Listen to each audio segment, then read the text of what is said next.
Do I do something? No, you wait.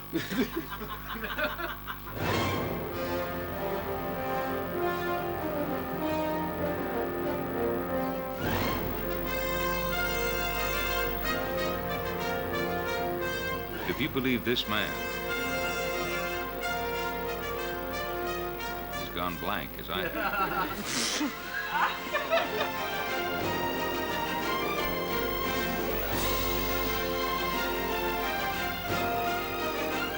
There's this epic story, and yet the character stories and the relationships between these characters was endearing. I was a little tiny cog in a very big wheel. I'll always cherish the opportunity and the honor to have worked with so many legendary performers.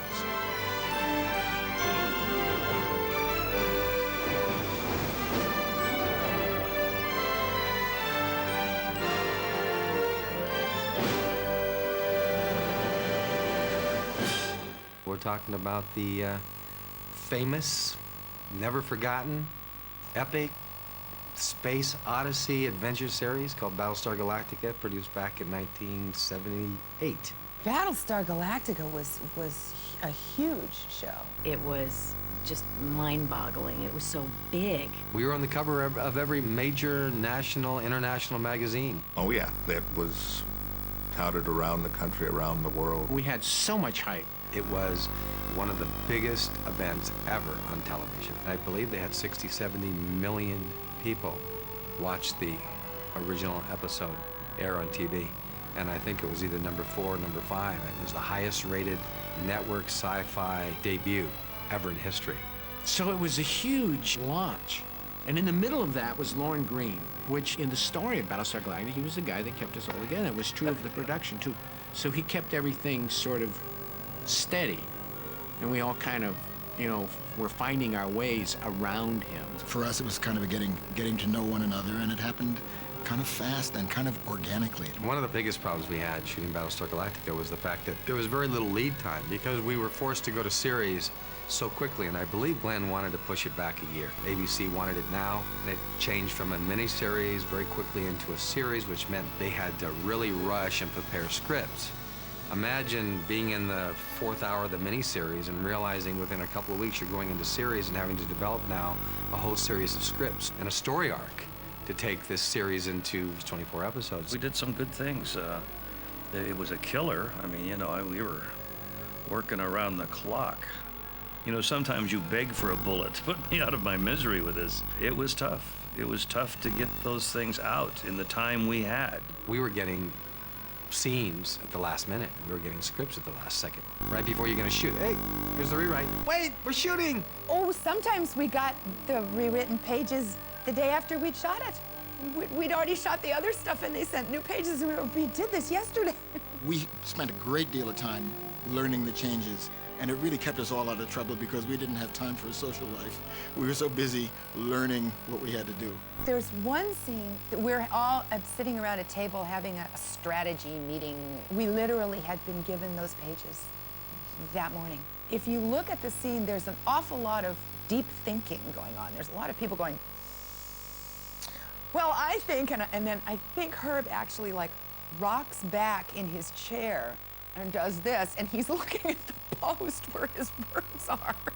There was a point where we would shoot 2 or 3 episodes at a time, and scripts, we were writing it literally as we went. 5 minutes before we get on camera, they would, you know, hand us new dialogue, new pages, and we'd learn them. And I mean, there would even times where they would mess the pages up, and we'd get pages from the other script, and there was so much chaos going on sometimes where you just didn't know which end was up. And we were running back and forth.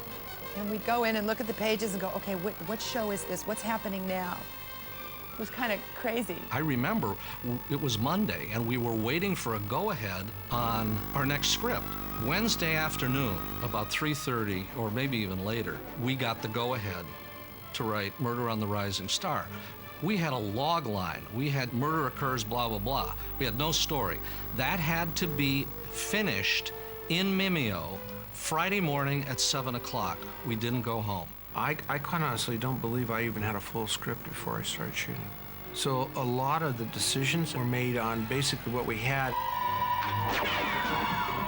We were pretty much kind of like on the run the minute we got it. Glenn and Don Belisario were both under the gun to get them done, to make them exciting, interesting, and humorous. And I think it was hard. A lot of times you had to think on your feet. Sometimes we'd have to shut down for an hour while the actors went away and learned their lines, and while I tried to figure out what the devil to do with the scene in the first place.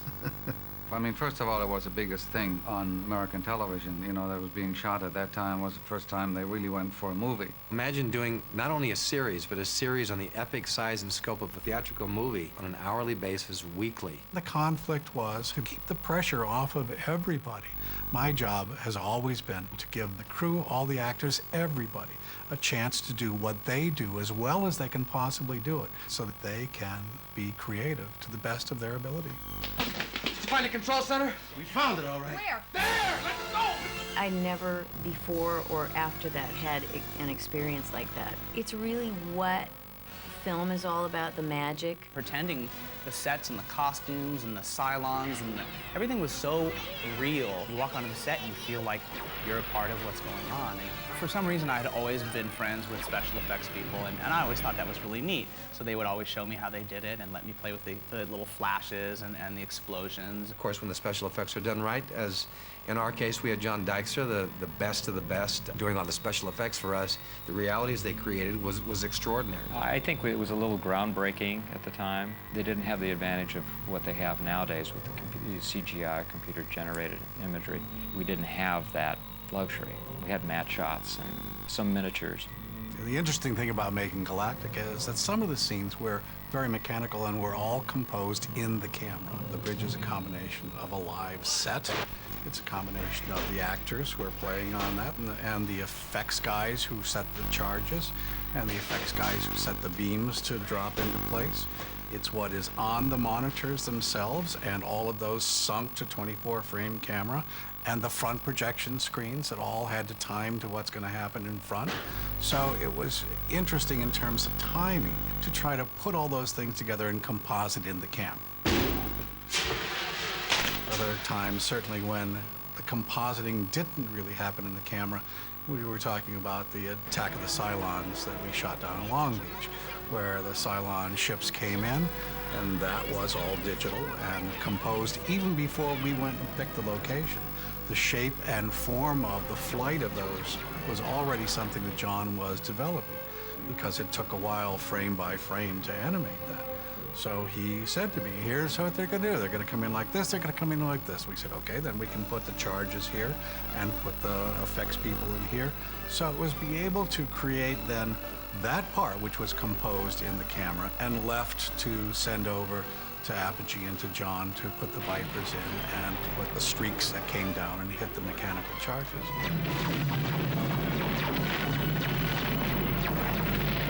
A lot of it was matte. It was a black screen. Later they would put a matte into the camera and show what world they wanted back there. Some of it was from projection. Like in the Vipers, they had loops projected behind us. And we would sit in our Vipers and then in front of a screen in the middle of a soundstage. And a guy running around with a broom. You go, look over here, look over here. Now we're down here. I said, well, where are the Cylons aircraft? Which way do we look? And they go, well, hold it here and then hold it up there. I had a great deal of difficulty doing the Viper shots when we first started. It was so antiseptic. First of all, you were just alone. I just hope the Pegasus is still around when you get there. And they saved it all until usually Friday. And you do all the Viper shots in one day. And you just sit there and they do scene after scene after scene after scene. I got him on the right. I got him. Apollo, no, look out, look out! It's all right, Apollo, I'm picking him up. Dive! Oh, frack! Felger car. Cut! And there were times when we'd have 2 or 3 guys on each side of the cockpit mock-up. And if we were meant to bank left or right or nose up or nose down, they would physically just yank you this way or yank you that way or lift you up a little bit. We all wanted to get in there, go boom, shoot through space at light speed. I built it up into this extraordinary experience, and I couldn't wait to get in the Viper and fly through space, but it was nowhere resembling the fantasy. And then they pulled a joke on me because they actually had 2 of these Vipers, and so one time I'm flying through space and trying to be serious, and all of a sudden I'm looking out the right side and I see another Viper, and it's going the opposite direction and it's sitting next to me. I'm supposed to be going breakneck speeds, and he's slowly going by, and I look over and it's Dirk. And he does this wonderful double take because all the ships are going the other way except for him. I don't know if they turned the cockpit mock-up around or something. It's terribly funny. It was challenging to get the background plates to time with the actors, or the actors to time with the background plates, as the case may be. Action. Right here, Apollo. The loops that they used on the projection behind us were very short. That's the thing, you'd have 3 seconds or 6 seconds to watch it react and then say your line. And action. Starbuck. Holy frack. Apollo. All right, let's do it again. Ready? And action. Starbuck. Holy frack. Apollo. They're all around us. Okay. Ready? One more. We got one more. Maybe I should get us. Action. Starbuck. Holy frack. Apollo. Okay, cut. I can do love scenes in 3 seconds, but I couldn't do the Viper shots. Make believe like it's wonderful. Now let's go. Starbuck did have sex in the show, but there was only one really kind of love scene.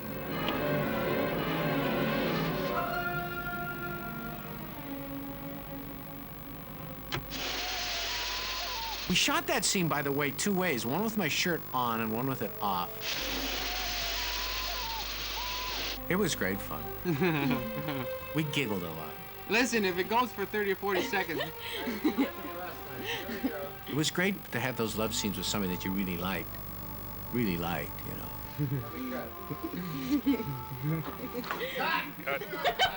They called and they said, we have to reshoot the launch tubes. And I said, why? And they said, well, you guys were having a little too much fun. We were laughing so much, and Starbuck had his shirt off. Oh, Cassie. Becky. The network went, this is the kid time. We can't, Starbuck shouldn't have his shirt off. That implies something else is going on in there, and we just want it to be a romantic, sweet thing. Okay, cut it, that's fine. You know, when you think of moments that were memorable to you, one was Triad actually playing it. We got to play it. I mean, we'd hang out on the set, and while they were setting up, and we were all evolving the game, so we were actually playing games against each other. That was extremely fun day. They put us in these, like, jock straps. They were so embarrassing. We were nothing more than hunks of flesh. We were beefcake. It was exploitation of male sexuality. Action. Starbuck. Take it easy. Take it easy. Take it easy. And I've had a baritone voice since I'm about 13, 14 years old. You got into that doggone thing. I mean, these things were so doggone tight, I thought I was going to turn into a tenor, man. Well, Lorette and I just had the best time with those boys in those Triad uniforms because they came out in little Speedo shorts with hockey helmets on. And we just teased them terribly. I mean, she has a much more vivid memory of this. And it was the whole thing about those costumes that the guys wore were a scream, you know? They just cried out for you know, teasing. I mean, these guys had been in these great warrior costumes with their laser guns, and then they come in these little funny Triad things with their little helmets and their ears sticking out, and they're so cute. And so we kept trying to think of funny things to do. There's a shot where both Dirk and Richard are about to go into the arena of, you know, to play their Triad game, and us girls are standing behind them like, you know, you go, guys, you go win this Triad game for us girls. And they turn and look at each other and give one of these heroic, let's go into the field of battle looks to each other, at which point Lorette and I grabbed the back of those little Speedo pants and went, yank! And we gave those boys wedgies. They still remember. She's the instigator on that one, but we laughed so hard. We felt that we had the upper hand in that situation with the guys. The raid on Gamorre, when we all parachuted in our very slick-looking black leather spandex outfits, we all thought we were so hot in those. And hockey helmets again. God bless Jean-Pierre Dorliac. He was the most creative designer. That was where I got to get out of my med tech uniform. They were hot, but they were you didn't care. I mean, Annie Lockhart and I were so thrilled to have something like that and strut around a little bit and have laser guns. There were lots of, explosions going off, and we did have our lasers, our handheld lasers, and there was lots of, ducking and hiding. So it was pretty cool. Sheba, take him! We had skydivers. They actually jumped right over Cal State Northridge, and they came in and landed right on the money. For the actors scene, they had a crane and they had us in a full harness, and they just swung us down to the ground, at speed, of course, firing the lasers, blowing up the Cylons.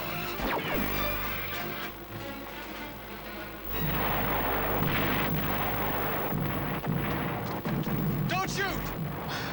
That was my dream episode in that way, and working with Lloyd Bridges. First, they were going to bring in Richard Crenna to do that, which at that time I thought, ooh, wow, that would be so great. And these guys had to be bigger than life, and Lloyd Bridges was all of that. Commander Kane is a incarnation of someone like General Patton. A good Cylon's a dead Cylon, and why are we running? We should stop and get rid of these guys now, or they're going to be on our ass forever. He became a really popular character when he came in, and there's fruit there for further exploration. He was quite a bit older than me, and it was a little intimidating for me to do scenes with him in the beginning, but he made it very simple. He'd say, well, let's run it through. Let's run it a couple of times. They had a romance, and Starbuck got jealous. Lloyd Bridges comes in, and he's used to Cassiopeia hanging out waiting for him, and all of a sudden there was a guy in her past. First I thought, oh, there's an old guy, and then the minute he showed up, they made a better couple than Starbuck and Cassiopeia did. And I thought their scenes together were very, very good. I ran into his wife a couple years ago. I said, I worked with your husband years ago. And she said, that's right. And we talked about it. And she said, he was a little old for you. And we really laughed about it.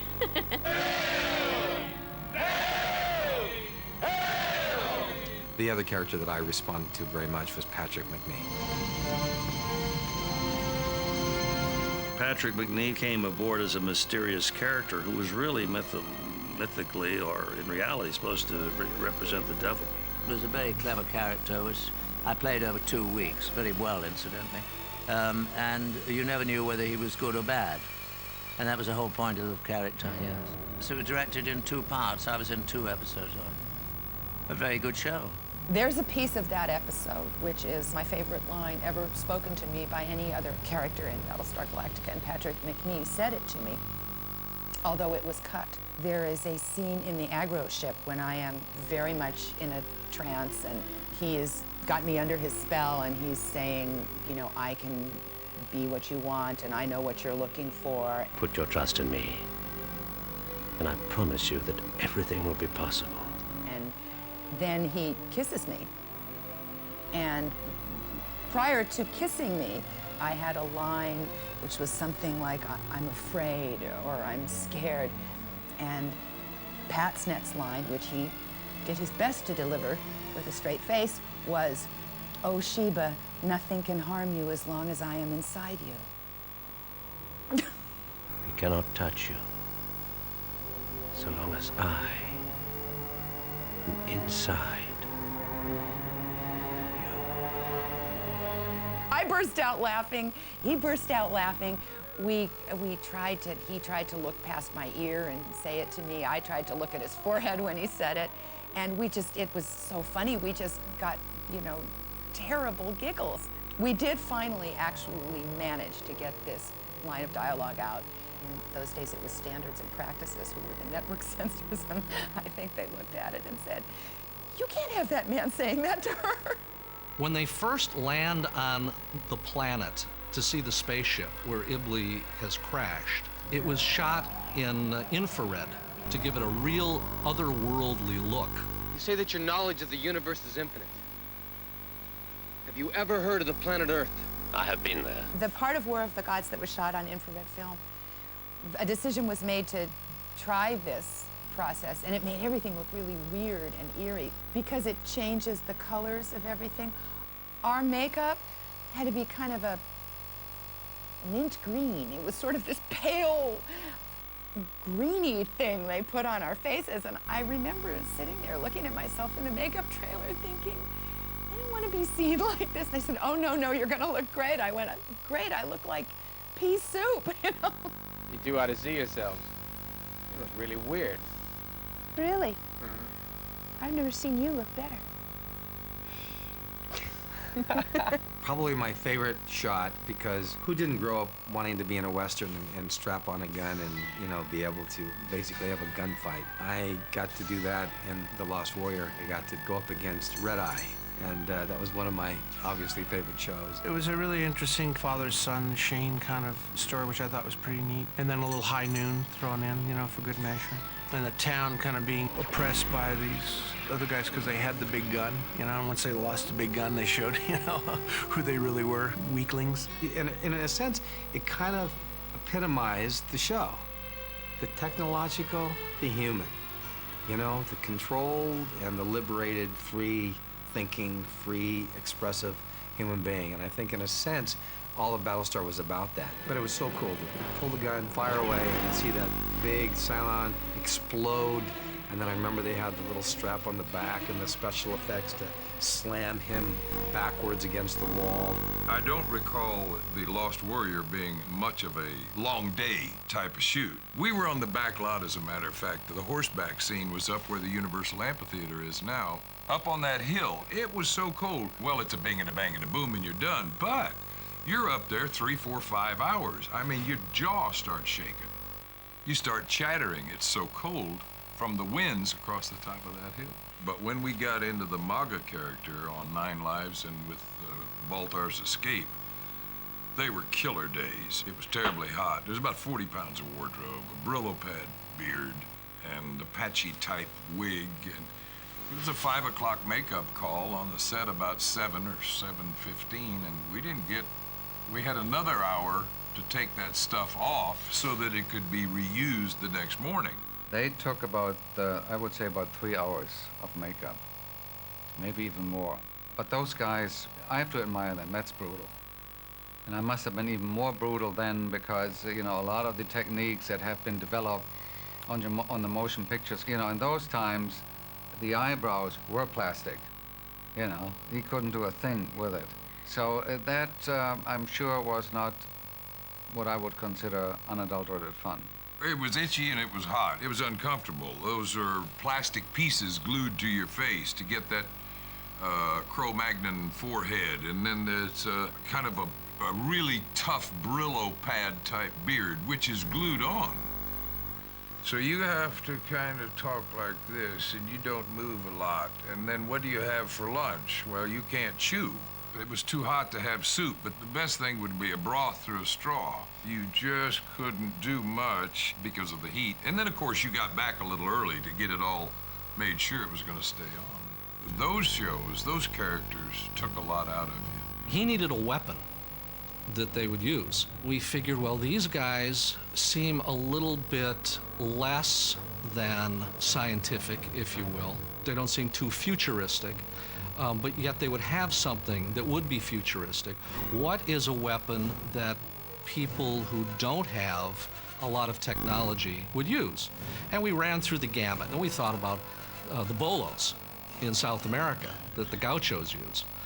And we thought, yeah, but wouldn't it be cool if, as soon as these two balls got apart, a laser beam, no matter how far apart they were, and it would just slice through anything? I mean, that's nasty. They were a crystal ball lit up, and then the actual flight of the weapon was put in later. We had to imagine that you would unstick one Velcro, biggity bang, draw back, throw, and then they would put in it leaving your hand. They probably put the glow in when they put the streak in, because they were just a lit crystal ball. You threw it like a baseball, and where it hit was put in later. There was no way you could throw a charged missile across the room at actors. Now, Megan, now, shoot! Go, go!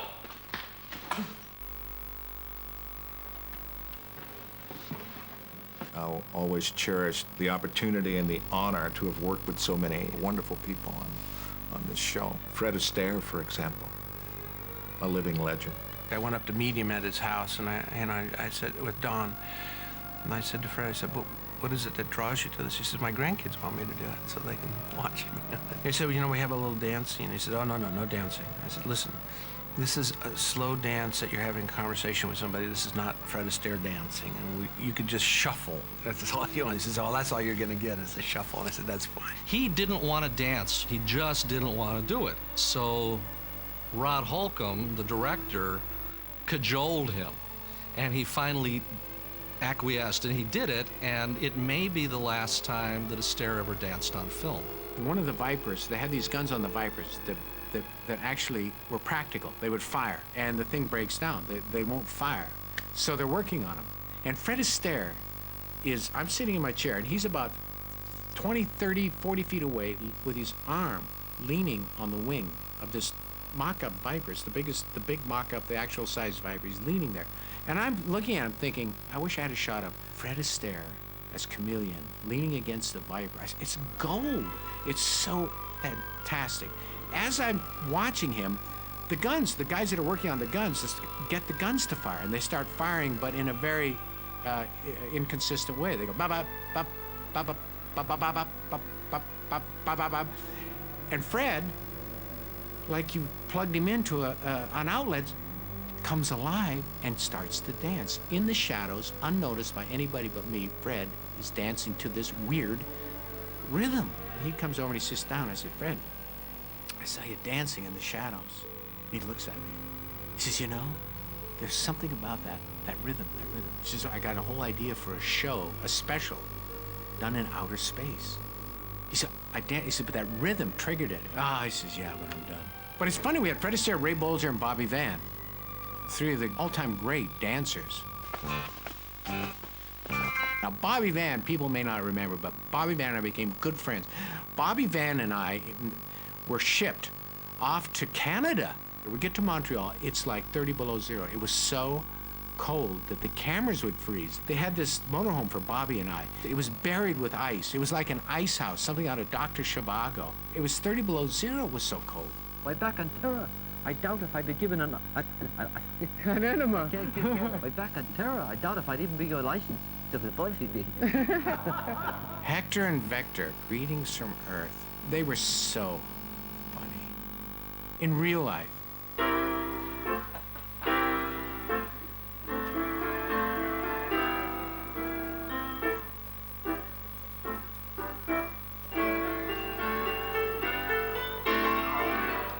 To have been on a call sheet and had a scene with the likes of Ray Bolger, Fred Astaire, Lloyd Bridges, Lorne Greene. These are the memories I will always carry with me. Lorne was the anchor. We all kind of gravitated to him. He just filled my heart. One time, the People's Choice Awards, there was politics, and everybody wasn't invited. The guys were invited. Glenn Larson, because Annie Lockhart and I weren't invited to go with the group. Glenn took Annie Lockhart, and Lauren called me, and he said, you know what, come with me. You know, my wife can't go, and she said, why don't you take Lorette? He sent a limousine to pick me up, and it was a black tie event. It was so exciting. And we talked all the way there, and that's just the man Lauren was. He was very caring and told the worst jokes. It's like hearing an off-color joke coming from one of your parents. You know, you kind of go, whoa, did you just tell me that? I mean, we'd be standing on the set, and behind the scenes, he would tell a story and get us all laughing, and then say, okay, you know, let's go, action. It would take us forever to compose, and Lauren could, boom, he could compose himself in 2 seconds. More of those unidentified ships? He had a great sense of humor, and he was kind of a father figure for everybody in the cast. And there was, as there is usually, a certain amount of tension and dissension, but he brought us together. It's just a quality he had that was very wise casting. I think the show was very well cast. I can say that objectively. I think it was very well cast. I think definitely Richard is perfect. And he and Lauren, Richard and Lauren had a chemistry, and they were very similar in a way.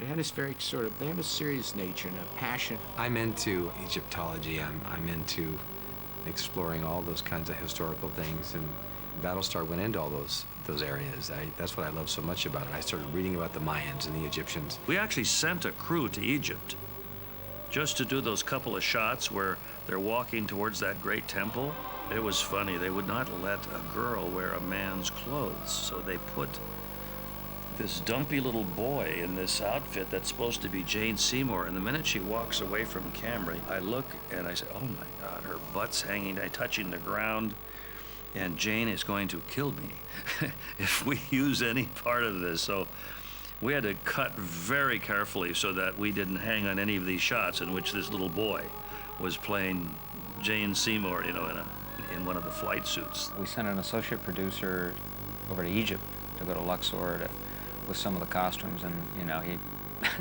I don't know, we found a couple of guys at the hotel and dressed them up. He ran them through and he did some other shots of the pyramids and so forth, so that was kind of fun. You know, the hard thing with sets is that you never know how explosions are going to go or how far out they're going to hit, and you have to be very careful whenever you're going to get wounded or someone's firing at you and you have these squibs on that sometimes explode inward. But when the set crumbled, when that whole thing crumbled inside that little vault, I hate to say it, but all the materials they used to build those sets, it's just, you wouldn't want to touch that stuff, you know? It's probably some of the most toxic material on the face of the planet, and we were just covered with that material as it went crashing down on us. Our costumes, our hair, everything, part of us was inundated with all that crap. I remember Baltar was in that scene as well. You can't leave me here. You have not heard the last of Baltar. It was the joy of John in that character, that character was so evil and went through and directed all this and was such a traitor to mankind, and that finally in the end, as he said, you know, you can't possibly be me. I'm not going to be lost here, am I? Surely you don't mean me. And was then decapitated. You can't. You can eat it. John was very much into his character, you know. You had to be a little careful of tearing John down from the rafters sometimes and getting him down to a little size down here, because he would really eat that stuff up. You know, he just enjoyed playing that villain so much. But he didn't play a character. That was John. John was this larger than life. You put him in the costume and put him on the chair, and when he got up there, he was king of the world, you know. And when he wasn't up there, he was still king of the world. And we always shot up at him, made him look bigger than life. Well, because he was the arch villain. The show is only as good as its villain. He was brilliant. That takes a tremendous theatricality and stage background to be that big and yet believable, to be so wonderfully enthused about being so evil. Oh! Welcome, Baltar. You have done well. I have done well. What have you done? What have I bargained? My colony was to be spared. I don't think they ever used any of the close-ups of that creature. I think it was just always the wide shot of just him on the pedestal and the voice. Too bad the lizard was lost.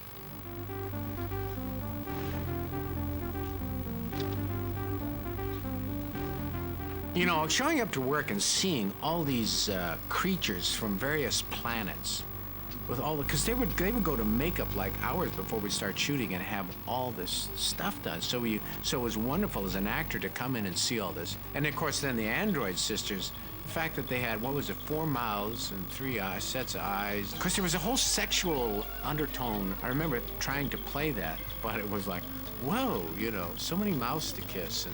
And That was really funny to work, because these girls were really pretty, man, until they put all the makeup on them.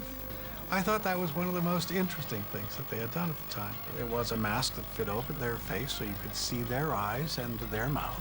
There was a mouth below and there were eyes out to the side, and the eyes out to the side would blink and move because it was remotely controlled, and the mouth underneath was remotely controlled. It's like the ears of the Daggett, you know, isn't that cute? the dang Daggett. The Daggett was had a very interesting actor. It was a little monkey. Evie, the chimpanzee, she was like my best friend on the set. You know, whoever came up with that brilliant idea to have a chimpanzee and that dog. Because the movements of this little robot were so unpredictable. And sometimes I would be just biting my lip when we were rolling because I'd be behind the camera and starting to break up because this darn thing would be moving around and looking at things because it was curious, you know, what was going on. And so I think that the interaction with that Daggett had added a along with the humor. We had all kinds of performers in that show. The Obions were probably, I think, the most effectively frightening creature that was created for the show. And I remember rescuing Cassiopeia from being in their tombs where they put them before they eat them, and her screaming. I screamed a lot, a lot. I lost my voice doing that. It was so creepy, but very cool. They put me in a drawer and slid it out, and then these guys come in with all their bee makeup. And once again, it's very sexual, you know, that whole thing is like kind of, you know, to me, or maybe I just have problems in there. The whole show is one sexual, no. Yeah, okay. What a great fantasy, and here come the handsome guys, and they're coming in to rescue me. Ethiopia! The Obions were pretty spooky. They were spooky. And we had that whole shootout and that run and that escape. This way! Run, Boxer! Escaping from the Obions, when we had that great bridge and the blue screen behind, that was so incredible because we were on the Phantom of the Opera soundstage, and there was this big thing set up with a ramp running across. I mean, really high across the top of the soundstage. We had to run up on a platform that was like 40 feet up in the air. I was free.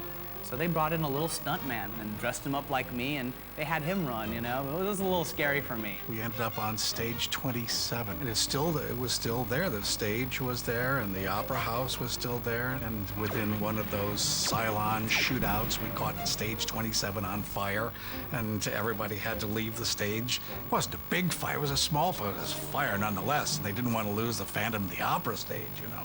So all the fire department came, and they finally put this fire out. We went back to work.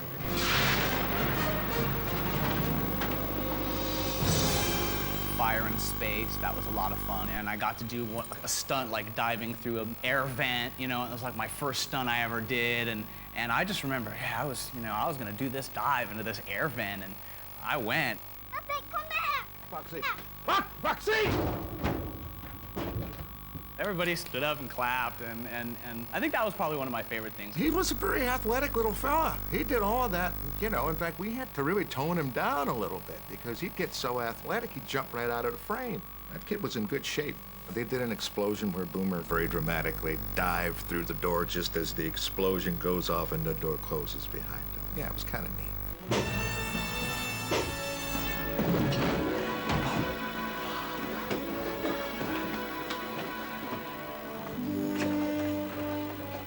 Foxy, looks like I mashed your mushy. Working with Noah was a pleasure.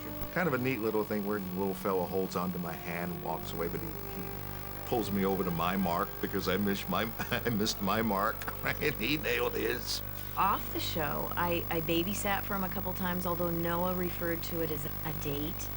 And he wanted to take me one time to see Saturday Night Fever, which was his favorite movie then. And I went to pick him up, and I pull up, and he comes out in a white suit. He was so cute. And he's got a white jacket and white pants, and we went to the movies, and we saw Saturday Night Fever together. And he held my hand, and gosh, he was just the cutest thing. One time I remember lunch, they gave me a beer, you know, half a beer, and we had done my close-ups before lunch, and I couldn't get a line out, and everybody was cracking up, and it was just funny. I couldn't remember one line, so they had to have somebody read my lines off the side to Richard, and we did interesting things like that, like get Noah, you know, tipsy. You know, I had the biggest crush on Jane Seymour the whole time I was working on it. It's just beautiful, you know. I remember having my mom buy her perfume for her birthday. 6. Hustler. I was the little Mac Daddy at 6. I can't even imagine a more beautiful woman than Jane Seymour. We hit it off. I mean, I felt very fortunate to have a romantic love interest in the form of Jane Seymour, and I must say I did have a secret little fantasy there.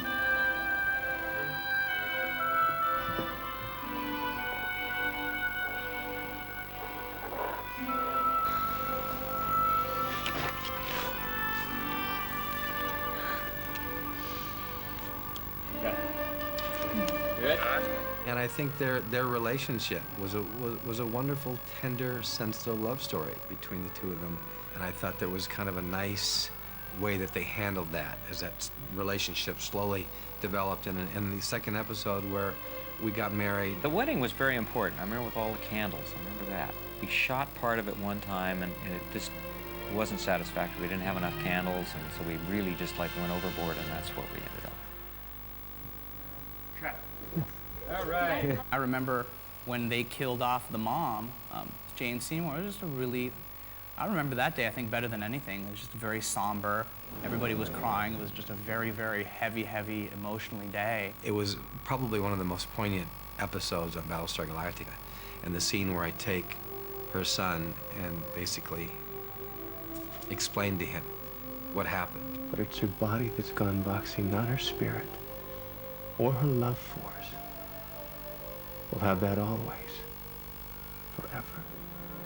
I think that day pretty much stuck out in my mind more than any other day. It was just, that was the first time I really had to cry on camera, and it was the first time ever dealing with an emotion like death at 6, or it was a very rough day for everybody, I remember. I think that was one of the most poignant days on the film for me. When she told me she was going to leave, I was very frustrated because I didn't want to see her go. I thought she was a tremendous asset to the show. I just felt that we were losing something, you know, losing a very important component for the show.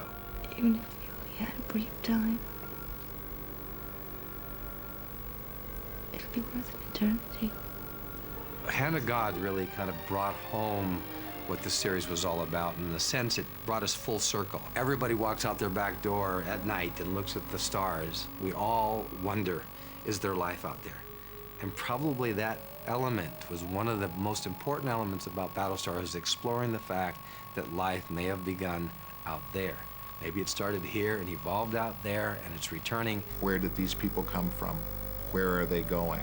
At what point in the history of Earth is this all taking place? If we'd gone a second or third season, if the show had continued, I don't think there would have been a limit to where it would have gone, because you've got the religious aspects, you've got the mythological aspects, you've got the scientific aspects, you've got the humanistic aspects of this. It was all there, and we were just getting out of the blocks, and somebody pulled the plug. And of course, the great tragedy being that the series had such potential, and the politics were oppressive. I know there are greater tragedies in life, but in the television world, that was a biggie.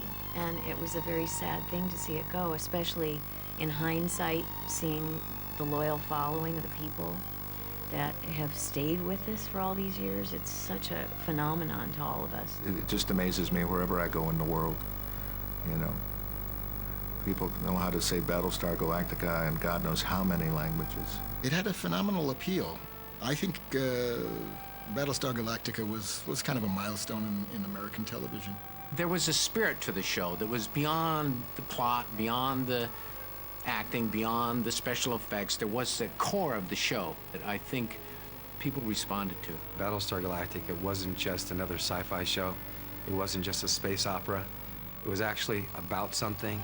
It was about the epic journey in all of us to find our place in the world. And I think it touched people in a very profound way, and it will always touch people. Even watching the original episode, which I just did, I realized that, you know, even 25 years later, that heart and the spirit and the soul of that story is still there, and it's always about the epic journey that we're all on as spiritual human beings trying to find our place. And I think Battlestar really embodied that, the heart and the spirit of that.